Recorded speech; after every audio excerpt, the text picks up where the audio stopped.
নমস্কার বন্ধুরা, tasty dishes by Ruma চ্যানেলে আপনাদের সকলকে স্বাগত জানাই। আজকে আমি দারুণ টেস্টি একটি নিরামিষ রেসিপি আপনাদের জন্য নিয়ে এসেছি। আজকের রেসিপি তিল বাটায় ছানার পাতুরি, তাও কিন্তু কুমড়ো পাতায়।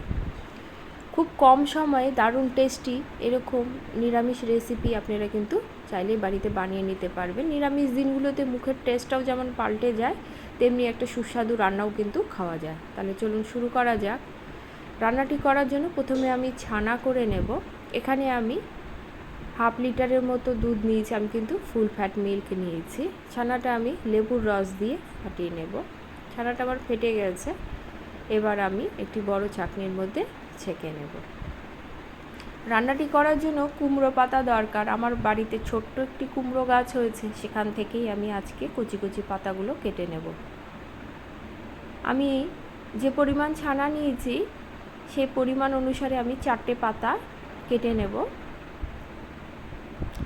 পাতাগুলো কেটে নিয়ে আমি ধুয়ে নেব।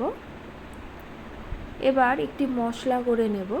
নিয়ে নেব 2 চামচের মতো তিল, 1 চামচ পোস্ত, হাফ চামচ কালো সর্ষে, আর দিয়ে দেব হাফ চামচ গোটা জিরে, 2টো লঙ্কা দিয়ে মশলাটা করে নেব। এখানে আপনারা চাইলে পোস্ত পরিমাণটা একটু বাড়িয়ে দিতে পারেন, আর কালো সর্ষের পরিবর্তে হলুদ সর্ষেও ব্যবহার করতে পারেন। মশলাটা একটা মিক্সিতেও করে নিতে পারেন, তবে আমি পাটায় বেটে নেব। পাটার মশলা, বাটা মশলাতে পাতুরি খেতে কিন্তু খুবই ভালো হয়, আর মশলা যত মিহি করে বাটা যাবে রান্নার টেস্টও কিন্তু খুব ভালো আসে।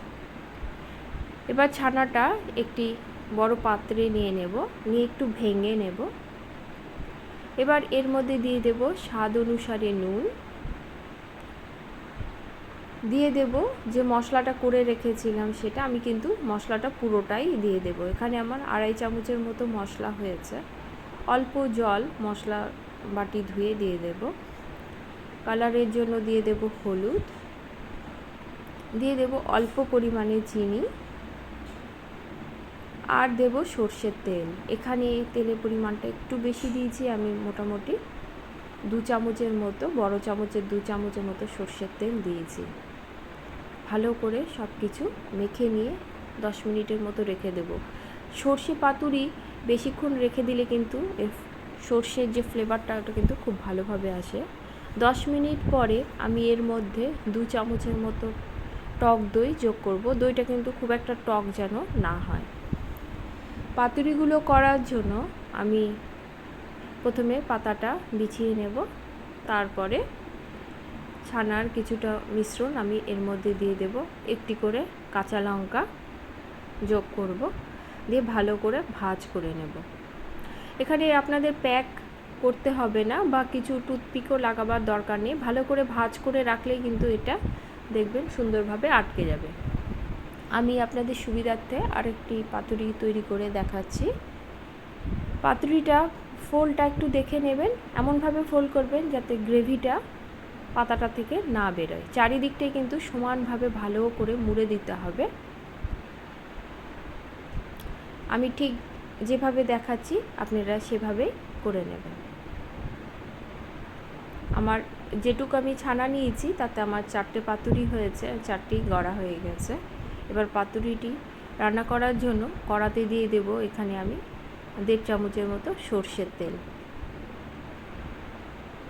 তেলটা একটু কমও দিতে পারেন, তবে তেলটা কম হলে অনেক সময় লেগে যেতে পারে, সেজন্য আমি তেলের পরিমাণটা কিন্তু একটু বেশি দিয়েছি। তেলটা গরম হলে পাতুরিগুলো আমি এক এক করে দিয়ে দেব। দিয়ে গ্যাসের ফ্লেমটা আমি এবার লোতে করে দেব। ঢাকা দিয়ে মোটামুটি 5 থেকে 6 মিনিটের মতো রেখে দেব। ঢাকা খুলে একবার আমি উল্টে দেব। এভাবেই সবগুলি কিন্তু আমি এক এক করে উল্টে দেব।